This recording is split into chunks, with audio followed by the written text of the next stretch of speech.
So you were in New York, and then you went to Texas, and you met Bubba Hudson and Ron Daly. And talk to us about that story. Okay, at the time, and how the naming of the Greg Austin Band came about. Oh, that's a cool story too. I was playing with Pat at the time, which was a Kingston Trio knockoff, if you will, and a little bit more. We did some Kingston Trio songs. We were doing songs about the band, and we had a banjo and a guitar and a bass, so you can imagine it wasn't really too rock and roll. But Pat, whether you liked him or disliked him, he could entertain Eskimos. He was one of the best entertainers in the world. And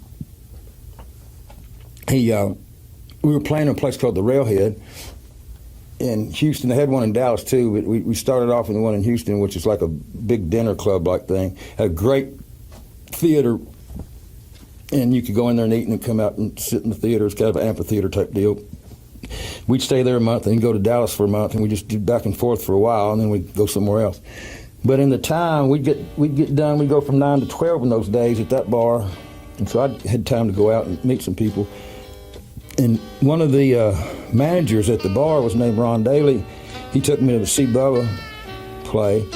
Bubba was in a band called Me and Paul, and his bass player was named Paul, and he just like the Willie song. But anyway, I was fascinated with Bubba. He's a real talent, and Ron was good too. And they came back to Kentucky with me, and we started on. This is after years of being down there, but in the long run, Bubba and Ron both came back and lived with me and my grandmother for years. And that was when the GAB started. And you know, I was telling Stacy, you can ask anybody. There might be somebody who was in our band at one time that didn't like me personally, or didn't like my music, or didn't like my style. That's fine and dandy. Matter of fact, I wouldn't be a bit hurt or surprised either way, but you can't find anybody that worked any harder than that particular bunch of guys. Ron and Bubba and Chris Nieto played drums, and Howard played bass until we got Ray. When Ray joined the band, things really got hopping because he could add harmony parts that nobody else could. He had a good harmony thing. And we are speaking of Ray Adams, I'm sorry. Yes. And I thought everybody knew that. But when we got here, Bubba was real excited. Bubba was kind of the music director at that time, and then actually, when Bubba left and David came in, it kind of went over to me and Ray as kind of the band directors. And but anyway, Bubba, they were in town. We were rehearsing every day with different guys, and we said we better get a name. And I was throwing out Elkhorn Creek and all this crap, and Bubba said, "There's no question about the name." He said, "It's going to be called the Greg Austin Band." I said, "Well, I don't want my name, on this." And he said, "I've been here for 3 months, and everywhere I go, every person I talk to knows your name." I said, "You're kidding." But he must have, I don't know, but he said, "It's going to be called the Greg Austin Band, or I'm going back to Texas." And Ron said the same thing, so that's what we called it. So the introvert, right, was trying to avoid having his name on the title, and this happened.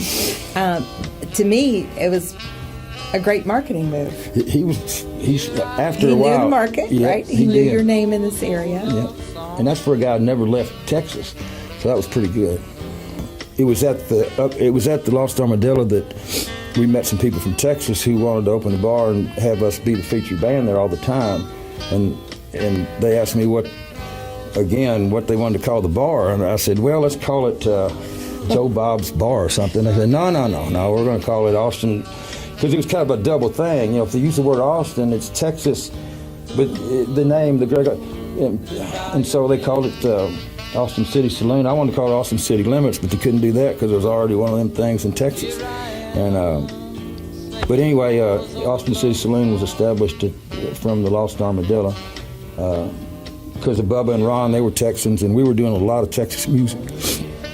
And so now you not only have your band named Greg Austin, but now you have a bar named after you. Damn, I never even thought of it that way, but you're right. It's kind of, and for a guy who's Who was an introvert. Yeah, Gina, Christmas, what was I thinking? So you all packed the house, and then eventually you would go on the road back and forth, right? Mm-hmm.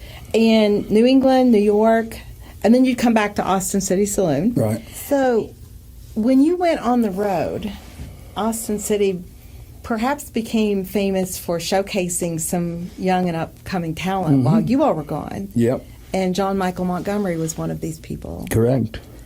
So talk about the role of John Michael Montgomery at Austin City Saloon. Okay, he got into kind of the tail end of my association with Austin City, but it seems like every Saturday there,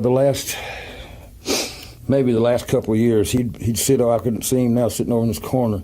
And John at the time was very slender and very handsome guy. He couldn't touch Troy, but anyway. He'd sit over there and he'd just wait for me to call him up. He'd get up and do 2 or 3 songs and get down, and he did that. I don't know exactly how long he did it, but he did it for a while, and he was good. And I think he had Eddie and Troy and John. Well, no, Troy wasn't with him at the time. Troy was kind of with us, but he got John in there a lot. So. And Troy Gentry performed at the time where you owned the saloon. Well, I was still playing there. It was the night that. The first night I met Troy was, that I remember, was the night that, who's the real pretty guy with the beautiful hair? Bon Jovi. Oh. He was playing at Rupp. And it was, I swear, with no cell phones or anything like that, it like within an hour, there were people everywhere. And it was unbelievable. And I think he played there that weekend, and nobody knew it was actually Troy that was in Austin City at the time.